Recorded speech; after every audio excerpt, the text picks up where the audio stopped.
जावेद साहब, आपसे सवाल ये है कि सेनेट की कायमा कमेटी ने इंतखाबात के हवाले से बात की है, तो मुझे तो लगता है कि बासी कड़ी में उबाल आ रहे हैं। आपको क्या लगता है? देखो, कायमा कमेटी ने भी बात की है इलेक्शन को 90 डेज में करवाएं, लेकिन उनको भी पता है कि ये सिर्फ एक बयान है, इससे आगे कुछ भी नहीं होना। वक्त तो गुजर गया, वक्त तो गुजर गया, बस अब पानी में सारे मदानी मारना चाह रहे हैं। जिस तरह आपके प्राइम मिनिस्टर पानी में मदानी मार के शोर मचा के बताना चाह रहे हैं कि भाई दुनिया वालों, मैं भी प्राइम मिनिस्टर हूँ।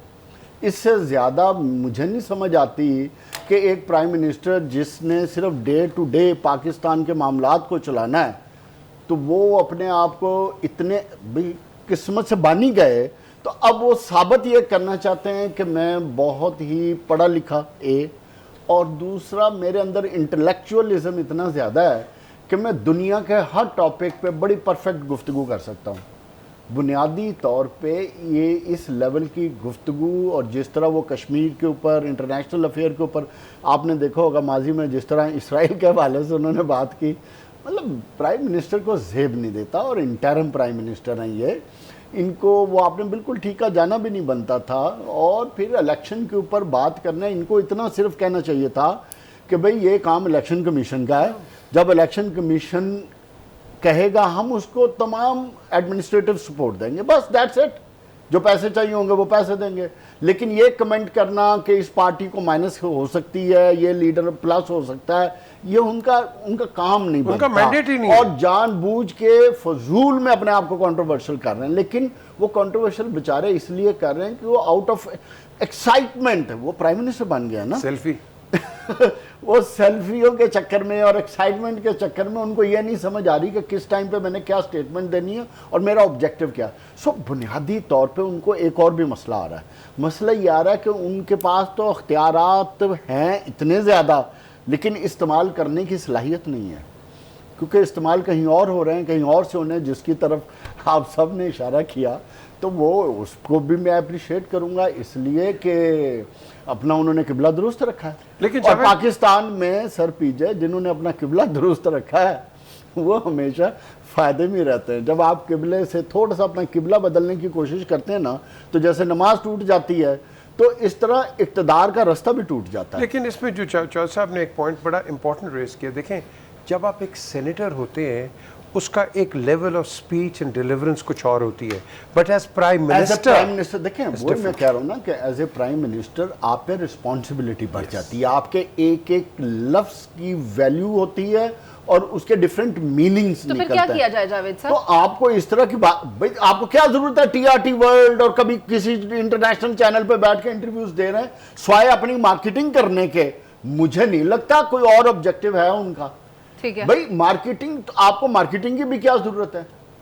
अगर आपको इतना शौक था तो जो आपका सबसे, जिस बंदे ने आपसे इंटरव्यू करना था, जो मैं आपसे बात कर रहा था, सीएनबीसी ने, इन सबसे मोतबर अदारा, आपने उसको तो इंटरव्यू दिया नहीं, तो आपको पता था।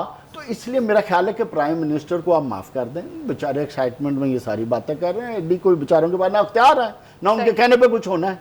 ठीक है। और जावेद साहब, जो जिस तरफ इशारा नवीद साहब ने भी किया है कि केसेस खुल गए, तो डार साहब के केसेस खुल गए? डार साहब इसलिए बाहर बैठे हुए ना सर, उन्होंने तो कह दिया वो वापस आ रहे हैं, उनका भी बयान आ गया सामने। बहरहाल ये जो नैब वाला मामला है ना, ये अभी बहुत ज़्यादा कन्फ्यूजन में है। अभी इसके मामलात आगे चल के खुलेंगे, क्योंकि इस पर अपील भी होनी है और उसके बाद इन केसेस ने अभी चलना है।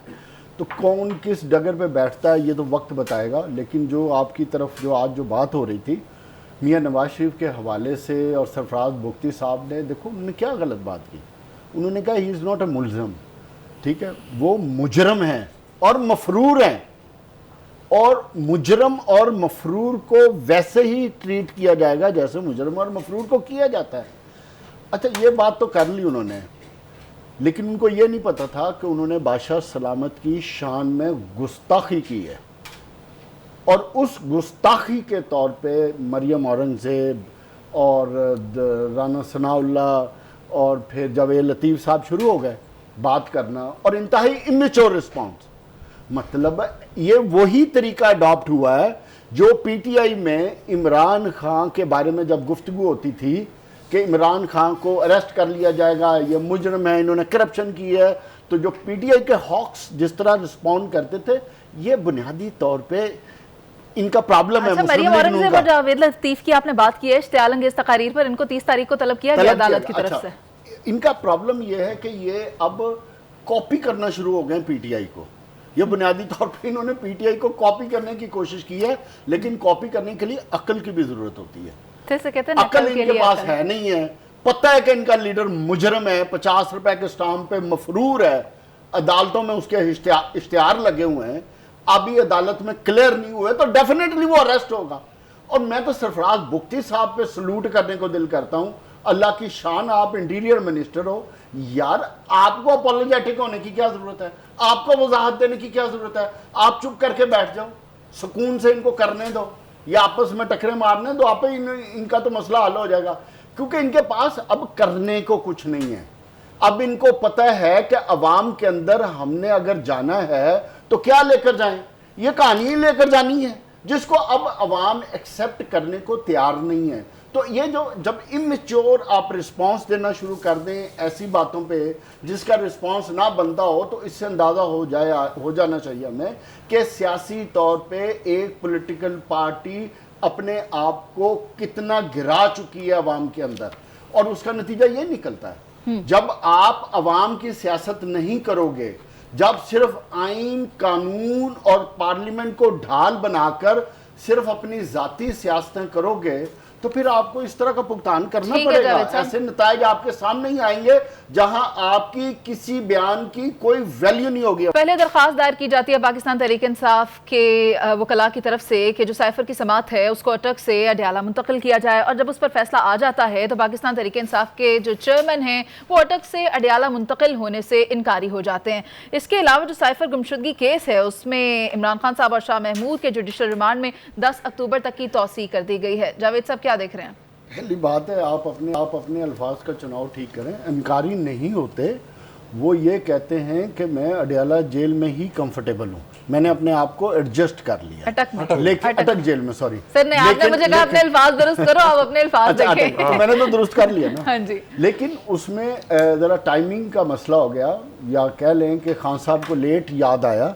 उस वक्त तक फैसला आ चुका था, उनको ये भी नहीं पता था फैसला आया हुआ है इस बारे में, सिर्फ रिटन फैसला आना था। बहरहाल वो लेट हो गए, आ गए।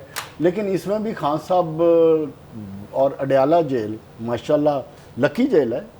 पहले 4 प्राइम मिनिस्टरों को तो वो संभाल चुकी है, अब ये 5वां नंबर है। तो अल्लाह खैर करे, ये जेल में और कितने प्राइम मिनिस्टर आएंगे, नंबर तो काउंटिंग चलती रहेगी। लेकिन इस जेल में जो बी क्लास की सहूलत मौजूद है, और जो मैं अभी देख रहा था, उनको एक अर्दली भी मिल गया है और उनका कमरा भी ठीक ठाक है, खाने का इंतजाम ठीक है। लेकिन जो इमरान खान चाह रहा था, वो चाह रहा था कि मुझे इन सहूलतों के बगैर अब अटक जेल में रहने दें। मैं अब जो मेरे साथ जिस तरह के सलूक किया जा रहा है, मैं उस सलूक से खुश हूँ।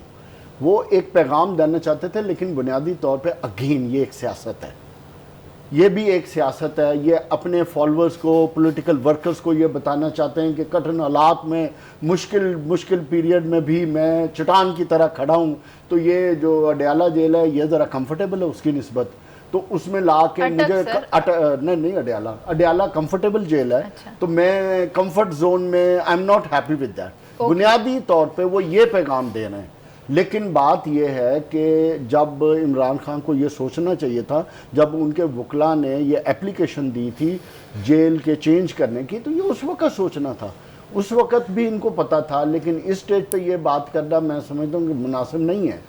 शायद उनको ये नहीं पता था कि हालात ऐसे बन जाएंगे, और वो अपने आप को जो मर्द आहन के तौर पे पेश कर रहे हैं, और ये साबित करना चाहते हैं कि वो मुश्किल से मुश्किल हालात का भी मुकाबला कर सकते हैं।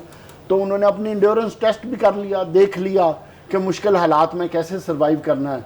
तो मेरा ख्याल है कि उनके जो आसाद हैं, जो उनकी एक्सरसाइज है, मैं तो यही कह सकती हूँ कोऑर्डिनेशन के अलावा उन्होंने अपना टेस्ट किया,